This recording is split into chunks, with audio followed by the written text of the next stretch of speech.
സംശുദ്ധമായ സ്ഥലത്തേക്ക് സംശുദ്ധമായ കാര്യമായി കയറാൻ ശ്രമിക്കുന്ന ഒരു മുസൽമാൻ അവിടെ ഒരു പോലീസുകാരൻ ബൂട്ടിട്ട് കയറിയിട്ടുണ്ടെങ്കിൽ അതിന് അവസരമൊരുക്കി നീയല്ലടാ. നിന്റെയൊക്കെ കൂട്ടത്തിൽ ലൂത്ത് നബി അലൈഹി സ്വലാം തന്റെ സമൂഹത്തോട് ചോദിച്ച പോലെ വിവരമുള്ള വിവേകമുള്ള ഒരുത്തനെങ്കിലും നിന്റെയൊക്കെ കൂട്ടത്തിലുണ്ടോന്ന് ലൂത്ത്. നമസ്കാരം. 2 ദിവസമായിട്ട് പ്രത്യേകം എടുത്തു വെച്ച് സംസാരിക്കണമെന്ന് കരുതിയ ഒരു വിഷയമാണ്. ഈ വിഷയം സംസാരിക്കേണ്ടി വരുന്നത് എന്തുകൊണ്ടാണെന്ന് ചോദിച്ചു കഴിഞ്ഞാൽ, ചില ആൾക്കാര് എന്തൊക്കെയോ ലക്ഷ്യങ്ങൾ വെച്ചിട്ട് ആവശ്യമില്ലാതെ ഈ ഒരു വിഷയം ഊതിപ്പെരുപ്പിച്ച് ആളി കത്തിക്കാൻ ശ്രമിക്കുന്നുണ്ട്. ആരാണ് അത് എന്നൊക്കെയുള്ളത് ഞാൻ പിന്നീട് പറയാം. സംഭവം എന്തെന്ന് ചോദിച്ചു കഴിഞ്ഞാൽ, കോഴിക്കോട് മാടാക്കര മോസ്ക്, ഇവിടെ നബിദിനത്തിന്റെ തലേന്ന് ഒരു സംഘർഷമുണ്ടായി. ആ ഒരു പള്ളിയുടെ മേൽനോട്ടം വഹിക്കുന്ന ഖത്തീബിനെ മാറ്റണമെന്ന് പറഞ്ഞ് കുറെ ആൾക്കാർ, അദ്ദേഹത്തോട് എതിർപ്പുള്ള ആൾക്കാർ ഒരു വിഭാഗം ഉണ്ടല്ലോ, ആ വിഭാഗം കുറെ ദിവസമായിട്ട് ചർച്ചകളും തർക്കങ്ങളും ഒക്കെ ആയിട്ട് ഇങ്ങനെ പോവുമായിരുന്നു. അപ്പൊ നബിദിനത്തിന്റെ തലേ ദിവസവും പള്ളിയിലെ പ്രാർത്ഥനകളുടെ ഒക്കെ മേൽനോട്ടം വഹിച്ചത് ഇദ്ദേഹമാണ്. അപ്പൊ അത് കണ്ടപ്പോഴേക്കും ഈ എതിർപ്പുള്ള വിഭാഗവും അല്ലാത്ത ആൾക്കാരും തമ്മിൽ അങ്ങോട്ടും ഇങ്ങോട്ടും വാക്കുതർക്കമായി, സംഘർഷമായി, വലിയൊരു വിഷയമാകും എന്ന് കണ്ടപ്പോൾ പള്ളി കമ്മിറ്റിക്കാർ പോലീസുകാരെ വിളിച്ചു. അപ്പൊ കുറെ ദിവസം കൊണ്ട് ഈ സംഘർഷവും തർക്കവും ഉള്ളത് കൊണ്ട് തന്നെ പോലീസുകാർ വിജിലന്റ് ആയിരുന്നു.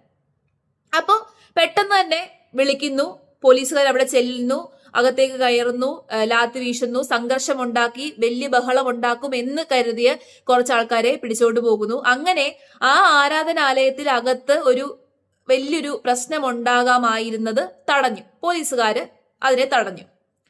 ഈ സംഭവം നടന്നപ്പോഴേക്കും ഉറപ്പായിട്ടും പള്ളിയാണ്, ആരാധനാലയമാണ്, അവിടേക്ക് പോലീസുകാർ കയറി, ബൂട്ടിട്ട് കയറി, ലാത്തി വീശി, വലിയൊരു പ്രശ്നമാണ്.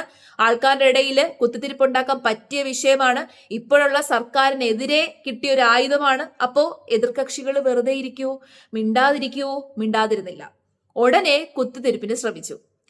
ഈ ഒരു വിഷയത്തെ നിങ്ങൾ എങ്ങനെയാണ് നോക്കിക്കാണുന്നത്? പള്ളിക്കകത്ത് പോലീസുകാരൊക്കെ സാധാരണ ഒരു സിറ്റുവേഷൻ ആണ് എന്നുണ്ടെങ്കിൽ പള്ളിക്കകത്ത് പോലീസുകാർ ബൂട്ടിട്ട് കയറിയത് ശരിയായില്ലെന്ന് ഞാൻ പറയും. കാരണം ആരാധനാലയമാണ്, അവിടെ വിശ്വാസികൾക്ക് പ്രാർത്ഥിക്കാനുള്ള സ്ഥലമാണ്. അപ്പൊ ബൂട്ടിട്ട് കയറുക, അവിടെ ആവശ്യമില്ലാതെ പ്രശ്നങ്ങൾ ഉണ്ടാക്കുക എന്ന് പറയുന്നത് തെറ്റ് തന്നെയാണ്.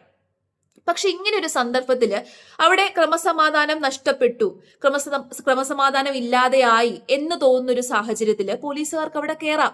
അത് പള്ളിയാണെങ്കിലും അമ്പലമാണെന്നുണ്ടെങ്കിലും ഇപ്പം ചർച്ച ആണെന്നുണ്ടെങ്കിലും എവിടെയാണെന്നുണ്ടെങ്കിലും ക്രമസമാധാനം നഷ്ടപ്പെടുമെന്ന് തോന്നിക്കഴിഞ്ഞാൽ വലിയൊരു പ്രശ്നമുണ്ടാകും, ആൾക്കാർ തമ്മിൽ തല്ലും എന്ന് തോന്നിക്കഴിഞ്ഞാൽ അവിടെ പോലീസുകാർക്ക് ഇടപെടാനുള്ള അധികാരമുണ്ട്, അവകാശമുണ്ട്. അവരുടെ ഡ്യൂട്ടി തന്നെ അതാണ്, അല്ലേ? അപ്പൊ ഇതിനെ പറ്റിയിട്ട് അൻസാരി ഉസ്താദ് ഒരു വീഡിയോ ഇടുന്നത് ഞാൻ കണ്ടു. അദ്ദേഹം സംസാരിച്ചത് വളരെ കറക്റ്റ് ആണെന്ന് എനിക്ക് തോന്നി. ആ വീഡിയോയുടെ കുറച്ച് ഭാഗങ്ങൾ ഞാൻ ഒന്ന് കേൾപ്പിച്ചു തരാം. മുസ്ലിം പള്ളിയിൽ പോലീസുകാർ ബൂട്ടിട്ട് കയറിയത് ശരിയായോ? എടാ മോനെ, പോലീസുകാർക്ക് ഉതു കൊടുക്കാൻ സംശമ്പളം കിട്ടിയില്ലടാ, അതുകൊണ്ടാണ് അവർ ഉതു കൊടുക്കാതെ ബൂട്ടിട്ട് ചാടി പള്ളി കയറിയത്. എടാ പള്ളി എന്തിനുള്ളതാണ്? 10,000-കണക്കിന് പള്ളികൾ കേരളത്തിൽ, ഏതെങ്കിലും പള്ളിയിൽ പോലീസുകാർ ബൂട്ടിട്ട് കയറുന്നുണ്ടോ? ആരാധനകൾ തടസ്സപ്പെടുത്തുന്നുണ്ടോ? എന്തെങ്കിലും ഒരു ഉപദ്രവം പോലീസുകാരുടെ പക്ഷത്ത് ഇല്ല. എന്തുകൊണ്ടാണ്? പള്ളികളൊക്കെ സുഗന്ധങ്ങൾ ചെയ്യാനുണ്ട്, സൽക്കർമ്മങ്ങൾ ചെയ്യാനുള്ള സ്ഥലമാണ്. അവരവിടെ ഒന്ന് എത്തിപ്പോലും അവർ നോക്കാറില്ല. പക്ഷെ നിന്റെ പള്ളിയിൽ പോലീസുകാർ ബൂട്ടിട്ട് കയറാൻ എന്താ? ആരാധനകൾ നിർവഹിക്കേണ്ട, ആരാധനയാൽ അല്ലെങ്കിൽ വിശ്വാസത്താൽ ഒരു മനുഷ്യൻ ഉണ്ടാകേണ്ടത് അവൻ സമാധാനകാംക്ഷിയാണ്. അവിടെ നീ പരസ്പരം കൊല വിളിക്കുകയും കോടതി പിടിക്കുകയും ആക്രോശിക്കുകയും അക്രമം നടത്തുകയും ചെയ്യുമ്പോൾ പോലീസുകാർ ഉതോടുത്ത് വരണം, അവർ ബൂട്ട് ഊരിയിട്ട് പള്ളി കയറണം. എടാ മോനെ, ഞാൻ സേവനം ചെയ്യുന്ന ഈ പള്ളി പോലീസുകാർ വന്നിട്ടുണ്ട്, അത് ക്രമസമാധാനം പുനഃസ്ഥാപിക്കണമെന്നില്ല. ഇവിടെ ഉള്ളൊരു മനുഷ്യൻ കുഴഞ്ഞു വീണ് മരണപ്പെട്ടപ്പോൾ അനുബന്ധമായ വിവരങ്ങൾ അറിയാൻ വേണ്ടി പോലീസുകാർ വന്ന് ബൂട്ടഴിക്കുന്നു, കാല് കഴുകുന്നു. അവർ വളരെ ഭക്തിയാദരപൂർവ്വം പള്ളിയിൽ വരുന്നു, കാര്യങ്ങൾ ചോദിക്കുന്നു, ബഹുമാനാദരപൂർവ്വം സംസാരിച്ച് മടങ്ങിപ്പോകുന്നു. ആദരിക്കപ്പെടുന്ന കാര്യങ്ങൾ ചെയ്യുമ്പോൾ, നടക്കുമ്പോൾ ആദരവ് കിട്ടും. നീ തല്ലുണ്ടാക്കിയിട്ട് നിന്നെ ബഹുമാനിക്കണം എന്ന് പറഞ്ഞാൽ മേപ്പള്ളി കുറ്റി പോയി പറഞ്ഞാൽ മതി. അവരെ കയ്യിൽ ലാത്തി കൊടുത്തിരിക്കുന്നത് അറിയോ? ഒരു നാട്ടിൽ ക്രമസമാധാനം നഷ്ടപ്പെടുമ്പോൾ അവിടെ തൊപ്പി വെച്ചവർ താടി വെച്ചിട്ടൊന്നുമില്ല, അത് പുറവഴിച്ചവർ പൊളിക്കും. അവർക്ക് അതിനു വേണ്ടി ലാത്തി കൊടുത്തിരിക്കുന്നത്. അവിടെ മുസ്ലിയാരെന്നോ മുസ്ലിം എന്നോ ഹിന്ദു എന്നോ ഒരാളെ ഒരു പരിഗണിക്കത്തില്ല. അവർ വീക്കും. അച്ഛന്മാർ വീക്കിട്ടുണ്ടോ പള്ളി? അച്ഛന്മാരെ സഭാതർക്കത്തിന്റെ പേരിൽ അച്ഛന്മാർ വീക്കിട്ടില്ലേ? അപ്പൊ മുസ്ലിയാരെ വീക്കും. എടാ അവരെ ബൂട്ടിട്ട് പള്ളി കയറ്റി തരാടാ, അവരെ ബൂട്ടിട്ട് പള്ളി കയറ്റി തരാ നീയും ഞാൻ.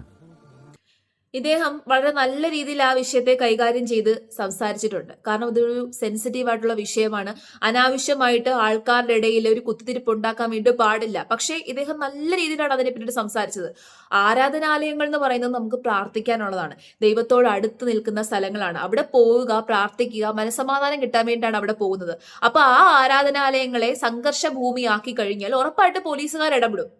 ഇതിനു മുമ്പും സംഭവിച്ചിട്ടുണ്ട്. ഇതിപ്പോ മുസ്ലിം പള്ളിയിൽ മാത്രമല്ല, ഹിന്ദു ആരാധനാലയങ്ങളിലും ഇതുപോലെ സംഭവിച്ചിട്ടുണ്ട്. ശബരിമലയിൽ നടന്ന കാര്യങ്ങൾ നിങ്ങൾ കണ്ടതായിരിക്കുമല്ലോ. അവിടെ അനാവശ്യമായിട്ട് പോലീസുകാർ ഇടപെട്ടു എന്ന് പറഞ്ഞ് വലിയ വിവാദങ്ങളൊക്കെ ഉണ്ടായിട്ടുണ്ട്. അവിടെയും പോലീസുകാർ ലാത്തി വീശിയിട്ടുണ്ട്. ഇനി ഇതിനു മുമ്പ് 2-3 വർഷം മുമ്പ് 2 സഭക്കാർ തമ്മിൽ തർക്കമുണ്ടായി. ഒരു അച്ഛൻ കുർബാന കൊടുത്തപ്പോൾ, പള്ളിയിലച്ഛൻ കുർബാന കൊടുത്തപ്പോൾ അച്ഛനെ പിടിച്ച് തള്ളി. അവിടെയും പോലീസുകാർ ഇടപെട്ടിട്ടുണ്ട്. അങ്ങോട്ടും ഇങ്ങോട്ടും തല്ലുണ്ടാക്കിയവരെ ലാത്തി വീശി തല്ലിയിട്ടുണ്ട്, നല്ല തല്ല് കൊടുത്തിട്ടുണ്ട്. അപ്പൊ പോലീസുകാര് ഇടപെടേണ്ടതാണെങ്കിൽ ഇടപെടണം. കാരണം അവിടെ പള്ളിയാണെന്ന് പറഞ്ഞ് അകത്ത് കയറാതിരുന്നു കഴിഞ്ഞാൽ അവിടെ അങ്ങോട്ടും ഇങ്ങോട്ടും തമ്മിത്തല്ലും, ആരെങ്കിലുമൊക്കെ അങ്ങോട്ടും ഇങ്ങോട്ടും എന്തും പറയാം, എന്തും നടക്കാം. അപ്പൊ ആ സാഹചര്യത്തിൽ പോലീസുകാർ ഇടപെടാതെ ഇങ്ങനെ കൈയും കെട്ടി നോക്കിയിരുന്നു കഴിഞ്ഞാൽ അവരുടെ ഡ്യൂട്ടി പിന്നെ എന്തിനാണ്? അപ്പൊ പ്രാർത്ഥിക്കാനുള്ള സ്ഥലത്ത് നമ്മൾ പ്രാർത്ഥിക്കണം. അപ്പൊ ഈ ഒരു വിഷയത്തെ കുറച്ച് ആൾക്കാര് കുതിത്തിരിപ്പിന് വേണ്ടിയിട്ടുള്ള ഒരു വിഷയമാക്കി. നമ്മുടെ എതിർകക്ഷികളുണ്ടല്ലോ, KT ജലീലിനെ പോലെയും മുഹമ്മദ് റിയാസിനെ പോലെയുമുള്ള വ്യക്തികൾ, രാഷ്ട്രീയക്കാര് ഇതിനെ എന്ത് ചെയ്തു? അനാവശ്യമായിട്ട് ആൾക്കാരുടെ ഇടയിൽ ഒരു കുത്തിത്തിരിപ്പ് ഉണ്ടാക്കാൻ വേണ്ടിയിട്ട് ശ്രമിച്ചു. അവരുടെ ലക്ഷ്യം എന്ന് പറയുന്നത് ഇപ്പൊ ഇരിക്കുന്ന സർക്കാരിനെതിരെ ഒരു കൊട്ടു കൊടുക്കുക എന്നുള്ളതാണ്. പക്ഷേ അതിനു വേണ്ടിയിട്ട് അവര് ആവശ്യമില്ലാതെ ജനങ്ങളുടെ ഇടയിലേക്ക് ഈ സെൻസിറ്റീവ് ആയിട്ടുള്ള വിഷയത്തെ അങ്ങ് ഊതിപ്പെരുപ്പിക്കാൻ വേണ്ടി പാടില്ല. മുഹമ്മദ് റിയാസ് അദ്ദേഹം ഫേസ്ബുക്കിൽ ഇട്ട പോസ്റ്റാണ് ഞാൻ ഈ കാണിച്ചേക്കുന്നത്. അദ്ദേഹം എഴുതിയേക്കുന്നത് കണ്ടോ? 10 വർഷമായി കേരളം കാണാത്ത കാഴ്ച! ! അതിശയോക്തിയാണ്. 10 വർഷമായിട്ട് കേരളം ഈ ഒരു കാഴ്ച കണ്ടിട്ടില്ല. ആര് പറഞ്ഞു കേരളം കാഴ്ച കണ്ടിട്ടില്ലെന്ന്? ഇവർ അധികാരത്തിൽ ഇരിക്കുന്ന സമയത്ത് തന്നെ എന്തൊക്കെ സംഭവങ്ങൾ ഉണ്ടായി? എത്രയോ ആരാധനാലയങ്ങളിൽ പോലീസ് കയറി ഇടപെട്ടിട്ടുണ്ട്, ലാത്തി വീശിയിട്ടുണ്ട്. അപ്പൊ കേരളം ഇതിനു മുമ്പ് ഇതൊന്നും കണ്ടിട്ടില്ല. നബിദിനത്തിൽ വടകര കണ്ണൂർക്കര പള്ളിക്കുള്ളിൽ ബൂട്ടിട്ട് കയറി പോലീസ് ലാത്തി ചാർജ് നടത്തിയ സംഭവം മതനിരപേക്ഷ കേരളത്തിന് അപമാനമാണ്. പള്ളിക്കുള്ളിലെ തർക്കങ്ങൾ ഉണ്ടെങ്കിൽ അത് ചർച്ചയിലൂടെയും നിയമപരമായ മാർഗങ്ങളിലൂടെയും പരിഹരിക്കേണ്ടതാണ്. പള്ളിക്കുള്ളിൽ കയറി ലാത്തി വീശുന്നത് ഒരു പരിഷ്കൃത മതനിരപേക്ഷ സമൂഹത്തിന് അംഗീകരിക്കാനാവില്ല എന്ന് വലിയ വാക്കുകളൊക്കെയാണ്. ഇപ്പൊ മനസ്സിലായില്ലേ ഇവരുടെയൊക്കെ ഒരു ക്രൂക്കഡ്നെസ്, ഒരു ടോക്സിസിറ്റി എന്താണെന്നുള്ളത് നിങ്ങൾക്ക് മനസ്സിലായില്ലേ? എന്താണ് അവിടെ സംഭവിച്ചത് എന്നുള്ളത് യഥാർത്ഥത്തിൽ കാണിക്കുന്നില്ല. നേരെ മറിച്ച് ഇവിടെ കൂടുതൽ അതിശയോക്തി കലർന്ന് കാണിക്കുന്നത് എന്താണ്? പോലീസുകാര് ആരാധനാലയത്തിൽ ബൂട്ടിട്ട് കയറി അല്ലെങ്കിൽ ലാത്തി വീശി. ഇതിനെയാണ് കൂടുതലും പോയിന്റ് ഔട്ട് ചെയ്ത് കാണിക്കുന്നത്. അപ്പോ ഈ ഒരു സംഭവം അറിയാത്ത ഒരു വിശ്വാസി ഇത് വായിക്കുന്ന സമയത്ത് അയാൾക്ക് മുറിവേൽക്കുമോ? അയാൾ ചിന്തിക്കുന്നത് എന്താണ്? ആരാധനാലയത്തില് വിശ്വാസികൾ പീസ്ഫുള്ളായിട്ട് സംഘർഷം നടത്തിയപ്പോൾ, തർക്കങ്ങൾ അങ്ങോട്ടും ഇങ്ങോട്ടും തർക്കം ഉണ്ടായപ്പോൾ പെട്ടെന്ന് പോലീസുകാർ കയറുന്നു, വഴക്കുണ്ടാക്കുന്നു, പോലീസുകാര് ബൂട്ടിട്ട് കയറുന്നു. ഇങ്ങനെയല്ലേ ചിന്തിക്കത്തുള്ളൂ? അപ്പൊ ഒരു രാഷ്ട്രീയക്കാരനെ സംബന്ധിച്ചിടത്തോളം നമ്മൾ പുറത്തേക്ക് പറയുന്ന കാര്യങ്ങളിൽ കുറച്ചൊക്കെ ഒരു മര്യാദ കാണിക്കണം. നമ്മുടെ വാക്കുകൾ ഫോളോ ചെയ്യാൻ ഒരുപാട് ആൾക്കാരുണ്ട് എന്ന് മനസ്സിലാക്കിയിട്ട് അതിനകത്തെങ്കിലും ഒരു ഉത്തരവാദിത്തം കാണിച്ചിട്ട് പെരുമാറുക. ഈ രാഷ്ട്രീയക്കാർ മാത്രമല്ല, ഒരുപാട് ആൾക്കാർ ഇതിനെ വലിയ രീതിയിൽ ഊതിപ്പെരുപ്പിക്കാൻ ശ്രമിക്കുന്നുണ്ട്. ആരാധനാലയത്തില് ഇപ്പൊ പറഞ്ഞു തർക്കങ്ങൾ മാത്രമാണെന്നുണ്ടെങ്കിൽ നമുക്ക് പരിഹരിക്കാം. അങ്ങോട്ടും ഇങ്ങോട്ടും കയ്യൂക്ക് കാണിക്കുവാണെങ്കിലോ? അങ്ങോട്ടും ഇങ്ങോട്ടും കൈ ഉയർത്തി പ്രശ്നങ്ങൾ ഉണ്ടാക്കുന്ന സമയത്ത് അപ്പൊ ഞങ്ങൾ പോലീസുകാർ അകത്തേക്ക് കയറത്തില്ലെന്ന് പറഞ്ഞുകൊണ്ട് വായി നോക്കി നിന്ന് കഴിഞ്ഞാൽ അവിടെ എന്തും സംഭവിക്കാം. അതിപ്പോ ഏത് ആരാധനാലയം ആയിക്കോട്ടെ, അവിടെ ക്രമസമാധാനം നഷ്ടപ്പെടുന്ന ഒരു സിറ്റുവേഷൻ ഉണ്ട് എന്നുണ്ടെങ്കിൽ പോലീസുകാർ ഇറങ്ങി നിയന്ത്രിച്ചേ പറ്റത്തുള്ളൂ. നിയന്ത്രണങ്ങൾ അത്യാവശ്യമാണ്. നമ്മൾക്ക് എല്ലാത്തിനുമുള്ള സ്വാതന്ത്ര്യമുണ്ട്. നമ്മൾക്ക് മതമായിക്കോട്ടെ, നമ്മുടെ വിശ്വാസങ്ങളൊക്കെ ഫോളോ ചെയ്യാനുള്ള സ്വാതന്ത്ര്യം നമുക്കുണ്ട്. പക്ഷേങ്കിൽ ആ സ്വാതന്ത്ര്യം തെറ്റായ രീതിയിൽ ഉപയോഗിക്കുന്നുണ്ടെന്നുണ്ടെങ്കിൽ, ക്രമസമാധാനം നശിക്കുന്ന രീതിയിൽ ആരെങ്കിലും പ്രവർത്തിക്കുന്നുണ്ട് എന്നുണ്ടെങ്കിൽ ആ സമയത്ത് ഇടപെടാൻ വേണ്ടിയിട്ടാണ് പോലീസുകാർ. പോലീസിന്റെ ഒരു നമ്പർ 1 ഡ്യൂട്ടി അതാണ്. നാടിന്റെ ക്രമസമാധാനം നേരായ രീതിയിലാണോ പോകുന്നത് എന്ന് ഫോളോ അപ്പ് ചെയ്യാനുള്ള ഉത്തരവാദിത്തം പോലീസുകാരുടെ മുകളിലാണ്. ആ ഉത്തരവാദിത്തം അവർ ചെയ്യണം, ആ ഡ്യൂട്ടി അവർ ചെയ്യണം. അതിപ്പോ ആരാണെന്നുണ്ടെങ്കിലും, അതിപ്പോ എത്ര വലിയ കൊടികുത്തിയ കൊമ്പനാണെന്നുണ്ടെങ്കിലും ചെയ്യുന്നത് തെറ്റുണ്ടെന്നുണ്ടെങ്കിൽ, ക്രമസമാധാനം നശിപ്പിക്കുന്ന രീതിയിൽ എന്തെങ്കിലും ചെയ്തിട്ടുണ്ടെന്നുണ്ടെങ്കിൽ പോലീസുകാർ അവിടെ ഇടപെടും.